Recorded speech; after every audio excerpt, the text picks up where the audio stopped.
This, it's important to state at the top, this is Netflix's biggest investment.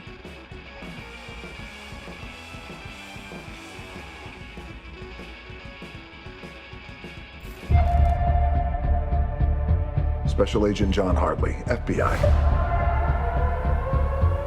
Been tracking your scores for a while now.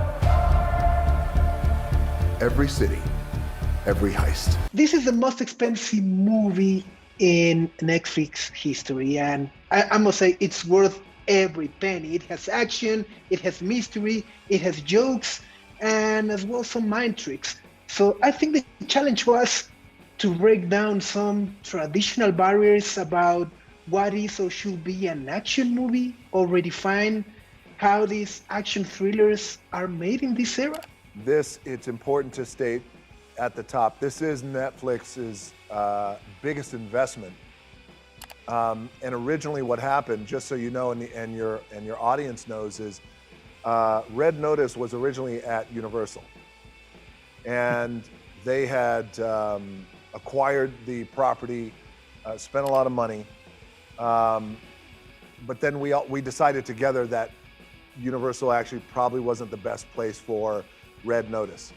And that was a collective agreement all of us had between us on our end and Universal. What Netflix did do, the moment that word hit the streets, Netflix stepped in so fast and immediately saw a pathway for Red Notice and felt, well, we can make that movie and we could deliver it to 220 million homes around the world in a very powerful, strong way. And they supported us. They wanted to make the movie exactly how we intended to make the movie, with big surprises along the way, as you know. And you know, with a movie like this, as audiences know, it's hard to find an original movie that is original concept, this big, the scale of it, the scope, the action, the comedy.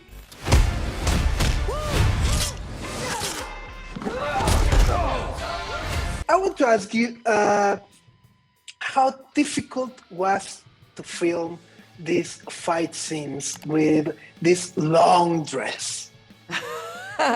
I think that I got really good prep on Wonder Woman, where I barely wear anything, and then I have to do the whole thing with like high wedges. But the fact that the three of us have come from the background of these type of action, you know, movies, made the whole process so smooth. Ayúdame a atraparla y yo te apoyaré. Equipo.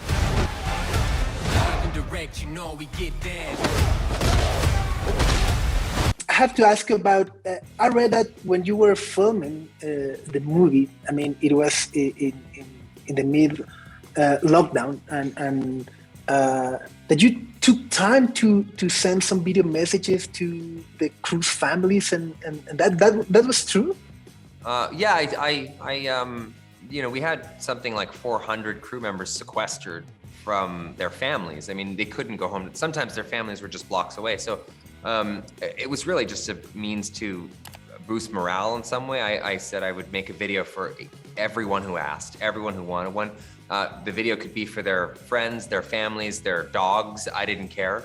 So as we were shooting the movie in lockdown, every time I would go to my trailer, I'd have a list, and I would keep going through the list and keep making videos for as many people as needed or wanted. And it was a privilege to do it. Honestly, you know, it's just time I would have been sitting in my trailer anyway. So I was so happy to do that for our crew.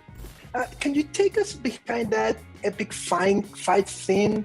It looks like it took like a lot of time and a lot of effort, but as well that you have a lot of fun.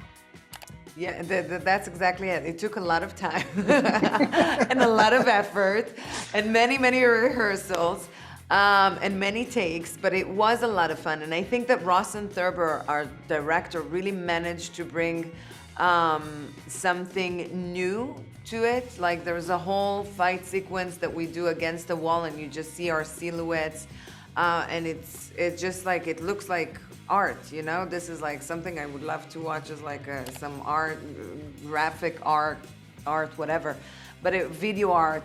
But I think that between the three of us and the stunt teams that supported us, it was a lot of work, but it was also a lot of fun. Oh, I loved it. I mean, I got to work with my friends. You know, Dwayne and Gal we've all been friends forever. So to get to spend each day with them was amazing. The stunts and the stunt units and the stunt teams that we worked with did such an amazing job at giving us these huge set pieces that have scope and scale. But for me, the pleasure is really in the character work.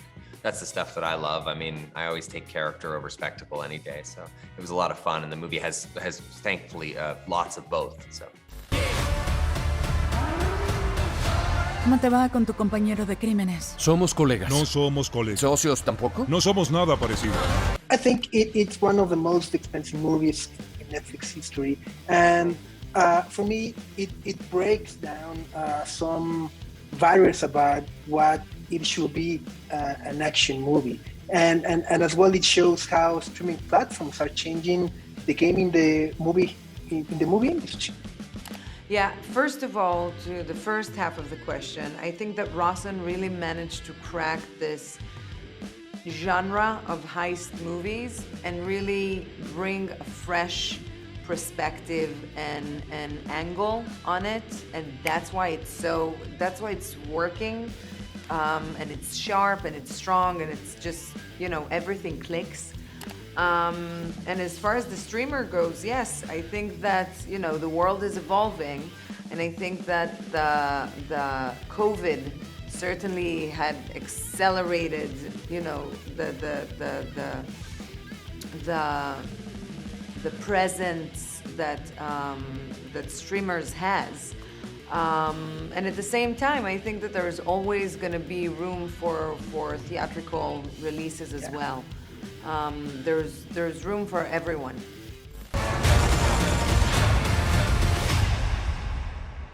You recently announced that you were taking a year off, and I had to ask you because it looks like this could be the beginning of a new franchise. So would you open to do it, maybe Red Notice a second part? Oh yeah, I mean, I would love to. Working with these guys, I would do that in a heartbeat. Just imagine trying to figure it out is going to be challenging. I mean, Dwayne is. I thought I was busy. Dwayne is the busiest human being on planet Earth, and Gal is certainly right up there as well. So we'll see. If they want to do it, we'll try to figure it out. Is this the beginning of a new franchise? I think we'll see, right? So it all depends on how the audiences react, but and Rawson Thurber today is on his way here to this hotel, and he's going to meet me here in a few hours, and he is going to pitch me his big idea for Red Notice 2. Which is always like a very exciting moment. It's very exciting. Yeah, it's very, very exciting. Yes.